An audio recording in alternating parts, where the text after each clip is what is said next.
tu dois payer le jeu pour y jouer. Bon, ça tu connais très bien puisque 90% des jeux vidéo sont payants et c'est absolument certain que t'en as déjà payé au moins un. Ou alors peut-être que je me trompe et petit voyou que tu es, t'as craqué le jeu auquel tu voulais jouer au lieu de l'acheter. Alors t'inquiète pas, t'es pas le seul vu que 37% des gamers craquent leur jeu, soit en tout 1 milliard de personnes. Bon, si t'es innocent et que t'es pas dans ce genre de choses, t'inquiète pas, je vais tout expliquer. Craquer, ça a deux définitions. Bidouiller pour changer le fonctionnement d'un jeu ou d'un logiciel, pour l'utiliser sans payer et pas que, je t'en parle plus dans une prochaine vidéo. Ou alors télécharger un crack d'un jeu ou d'un logiciel pour l'utiliser sans payer. En gros, soit tu produis un crack, soit tu le consommes. Non, je ne parle pas de la poudre blanche, mais plutôt des jeux que t'as téléchargés gratuitement, sale rat. Attends, mais c'est quoi ça? Bon.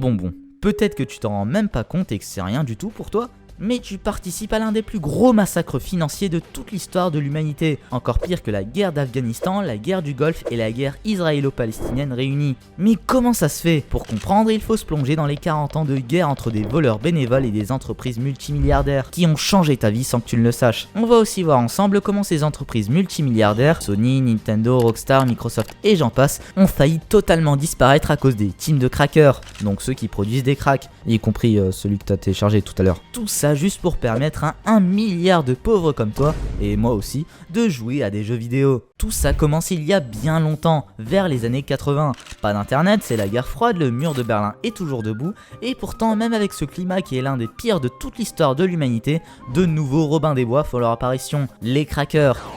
Bon, des teams de crackers, il y en a pas mal. Fairlight, Paradox, Ricizo et surtout Skydraw, la team la plus puissante de l'époque. À ce moment-là, c'était infernal.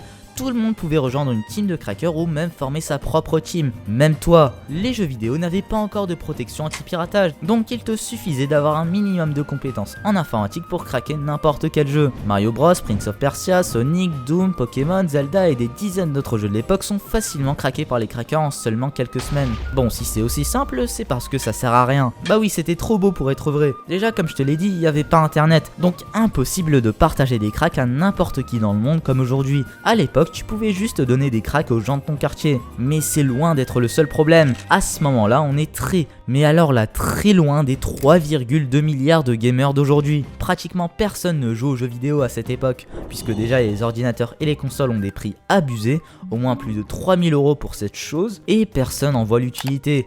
Mais surtout, le plus gros problème, ce sont les jeux. Ils sont nuls. Ouais, ça pique.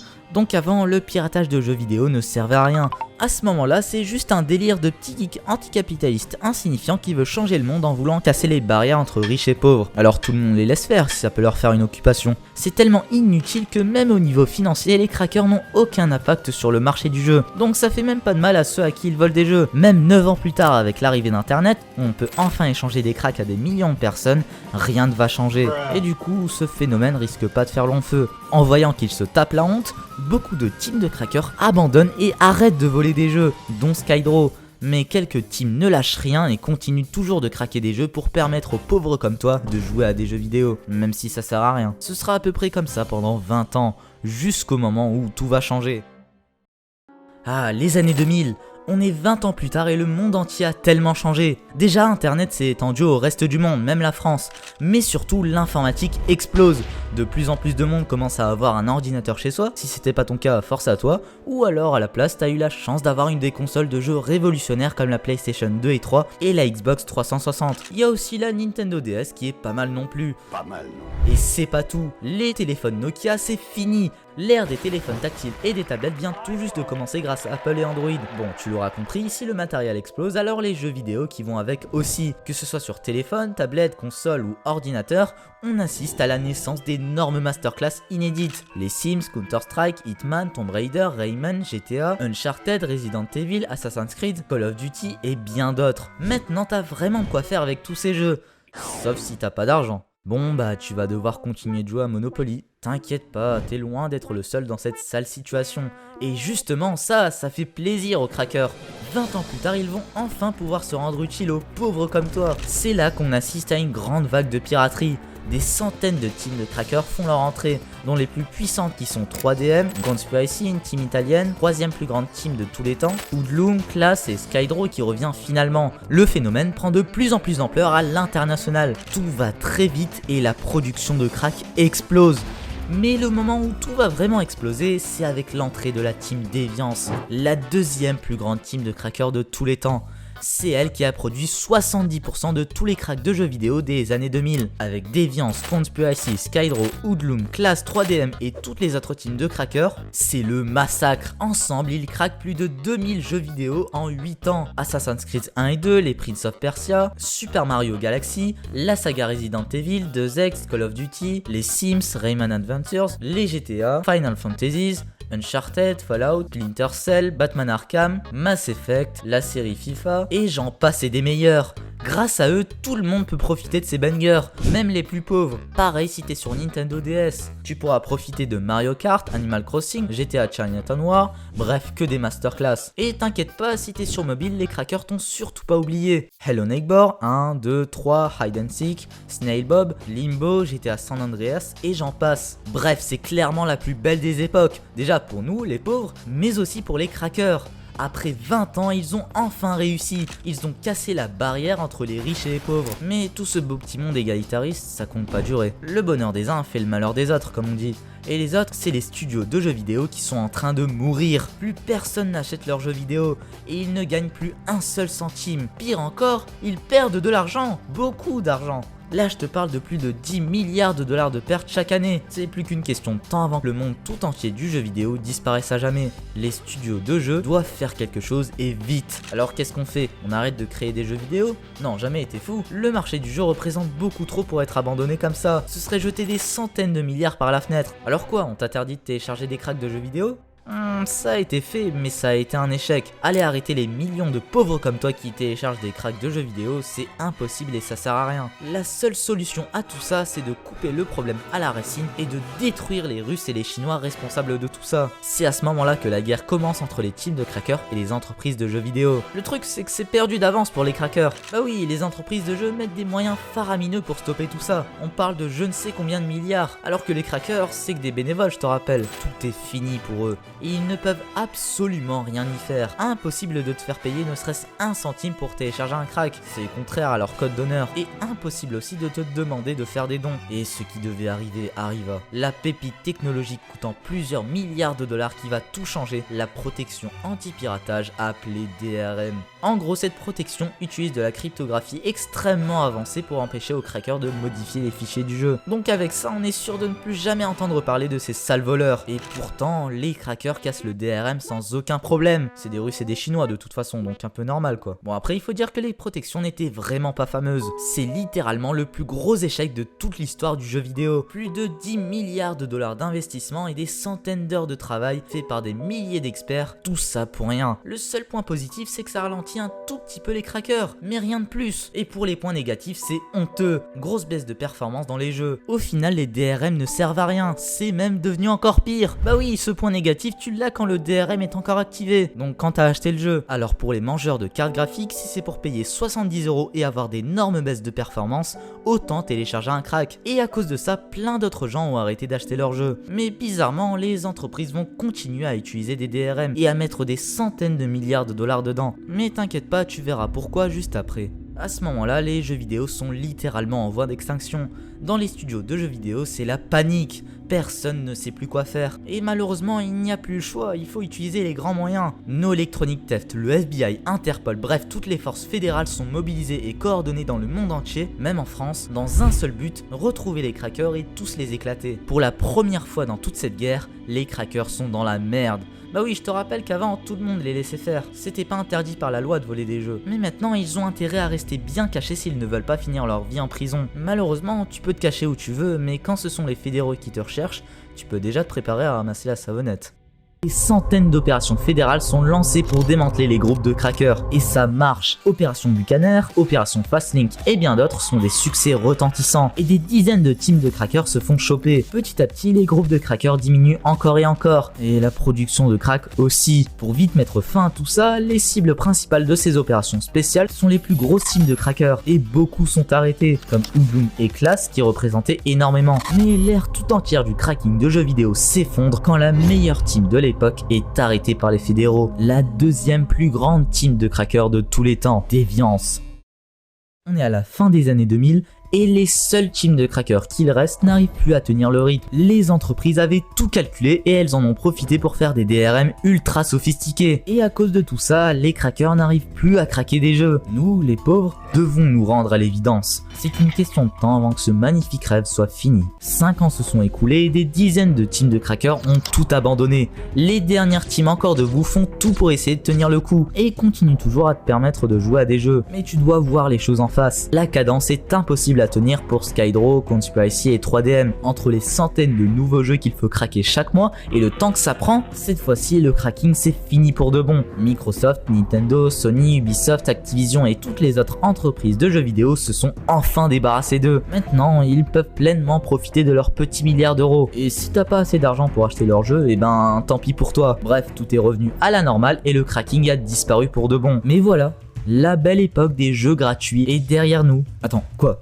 C'est vraiment fini? C'est ce qu'un petit groupe de passionnés en cracking se sont dit. Et justement, c'est eux qui allaient changer ton destin, celui d'1 milliard de personnes et surtout celui du monde du jeu vidéo. Quelques mois plus tard, ils forment ce qui deviendra peu de temps après le plus grand groupe de crackers de tous les temps, Codex. Mais ils ont un énorme obstacle devant eux. Ils doivent casser le DRM que même les plus grandes teams de crackers comme Conspiracy, Skydraw et 3DM n'arrivent même pas à casser. Des nouveaux. Et ben, Codex le casse super facilement. Tout le monde est choqué. Le cracking est de retour.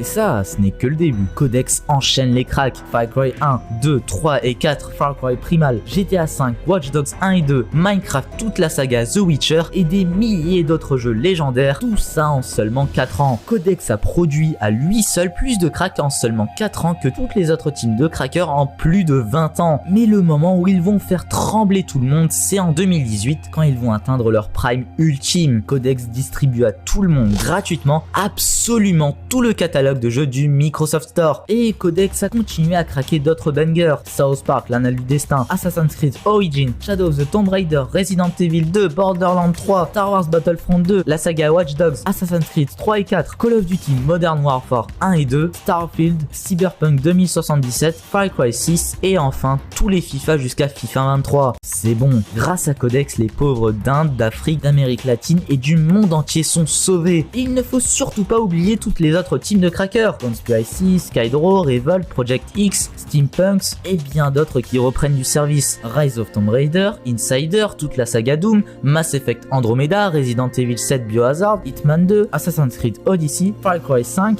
A Way Out, Battlefield 5, Just Cause 4, Life is Strange 2, Marvel's Avengers, FIFA 19, Pro Evolution Soccer 2019. Oula, qu'est-ce que c'est que ça? Bon bref, des milliers de jeux. Les entreprises commencent à bien suer à cause de cette nouvelle vague de cracking qui est encore pire que celle des années 2000. Pire encore, la seule chose qui pouvait vraiment arrêter les crackers, le DRM, ne sert plus à rien. Les entreprises sont dos au mur. Et cette fois-ci, impossible d'envoyer les fédéraux toquer à leur porte. Les crackers ont appris de leurs erreurs et ils sont devenus beaucoup plus discrets. Ce que les studios de jeux vidéo ne savaient pas encore, c'est qu'une nouvelle craqueuse russe allait les achever pour de bon. Empress. Depuis tout à l'heure, je te parle juste de teams, des groupes soudés avec des membres qui ont tous un rôle très précis. Dans un groupe de crackers, il y a toujours ceux qui se procurent les jeux à craquer. Ouais, d'abord il faut payer le jeu. Ceux qui vont craquer le jeu et casser le DRM s'il y en a un. Et enfin, ceux qui vont distribuer les cracks à des sites sur lesquels tu pourras les télécharger. Et pour faire tout ça, il faut plusieurs dizaines de personnes, voire des centaines. Peu importe l'époque, qu'on soit en 1980 ou en 2000, craquer ça peut prendre un temps monstrueux et c'est très compliqué. Dans cette vidéo, je te montre juste les teams de crackers qui sortent du lot et qui arrivent à craquer un jeu en même pas 24 heures. Mais pour les teams normales, craquer un jeu ça peut prendre des années entières. Donc pour faire partie des meilleurs, non seulement il faut être beaucoup, mais il faut aussi avoir des génies en cracking. Et pourtant, il y a une personne qui a réussi le miracle de dépasser tout le monde en faisant face à des entreprises multimilliardaires toutes seules, Empress. Empress est une craqueuse qui a commencé son parcours très haut, dans la plus grande team de crackers de tous les temps, Codex. Mais après 4 ans à craquer des jeux à leur côté, elle quitte la team. Bon bah Codex arrive très bien à s'en sortir sans elle. Affaire réglée, non? Puis pour Empress, bah on s'en fiche un peu quoi. Ben crois-moi, pas du tout. Son départ a quand même mis un sacré coup à Codex et la team est devenue moins puissante qu'avant. Mais Empress, elle n'a que fait d'exploser. Elle a réussi à casser la célèbre protection Battle.net, réputée pour être super sophistiquée. C'est elle qui est utilisée pour sécuriser de gros jeux payants, des réseaux sociaux, des grosses distributions de films et séries, donc c'est vraiment un gros truc. Red Dead Redemption 2, Portal, Mortal Kombat 11, Anno 1800, Hogwarts Legacy, tous ces gros titres elle les a craqués à elle seule. Malheureusement après ce palmarès phénoménal, elle part totalement en roue libre. Pour commencer, elle a créé une véritable secte autour d'elle. Sur son channel Telegram avec l'entrée à plus de 1000 €, tu peux voir des discussions très limites, avec du racisme, de la transphobie et de l'homophobie, mais aussi du suicide collectif. Et elle hésite surtout pas à dire ce qu'elle pense, que ce soit sur sa secte bizarre ou même encore au monde entier sur Reddit. Vous êtes pratiquement tous des qui ne peuvent pas admettre être inférieurs aux femmes. Donc vous partez dans un délire pour au final réaliser que vous ne pouvez rien y faire. Et maintenant vous n'êtes ni un homme ni une femme. Vous êtes juste une merde non identifiable qui dégoûte. Bravo. Ah là là là là. Et ouais. Au moins elle offrait des jeux aux pauvres, hein. Eh ben pas du tout. En fait c'est la seule craqueuse qui a eu la très bonne idée d'un business où elle te propose de craquer n'importe quel jeu pour seulement 500 €. Mais bon elle fait pas ça pour la charité quoi. Chaque bonne chose a une fin. Et après avoir sauvé le monde du cracking et après avoir craqué plus de 8400 jeux vidéo en seulement 8 ans, soit 5 fois plus que toutes les autres teams de crackers en plus de 20 ans, Codex prend sa retraite en 2022. C'est la fin d'une époque tout entière, celle du plus grand braquage de tous les temps. Et du coup, c'est bon, c'est fini? Eh ben, toujours pas. Déjà, il reste encore des grosses teams comme Skydraw, 3DM, Conspiracy, etc. Et plus particulièrement, une toute nouvelle qui bat tous les records, Tenok.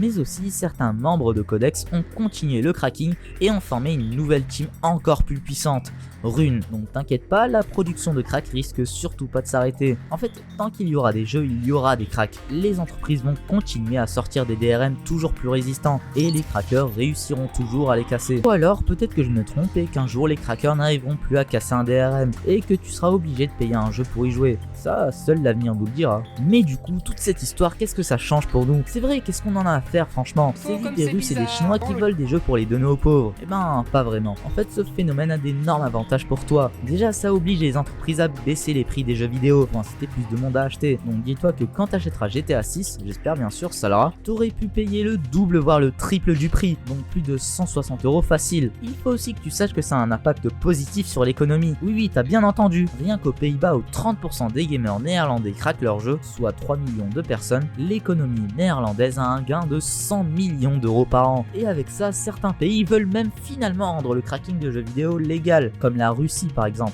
Et ben voilà, voler des jeux c'est bien finalement. En plus tu me diras sûrement, en même temps il faut pas croire que chaque jeu piraté c'est un jeu vendu en moins. S'ils n'avaient pas piraté le jeu, ils n'y auraient pas joué du tout. Ils devraient être contents que leur jeu ait du succès en piratage. Ils auraient rien gagné de plus, ou très peu s'ils n'avaient pas été piratés. Oh, et puis si les jeux étaient moins chers, il y aurait moins de piratage, c'est comme pour la musique. Mais si tu dis ça, c'est que tu connais pas les effets négatifs qui sont catastrophiques. Déjà, les crackers ont causé plus de 80 milliards de dollars de pertes, soit 6 fois plus que la guerre d'Afghanistan, la guerre du Golfe et la guerre israélo-palestinienne réunies. Déjà que seulement 20% des jeux vidéo deviennent des succès, avec ces pertes énormes, produire un jeu vidéo et espérer en vivre c'est devenu presque impossible. Donc à plusieurs reprises, les crackers ont failli faire disparaître les jeux vidéo. En fait, en voulant faire profiter à ceux qui ne peuvent pas le plaisir de jouer à un jeu, les crackers détruisent le dur travail de personnes qui ont peut-être une famille à nourrir. Donc rappelle-toi bien de ça quand tu téléchargeras un crack.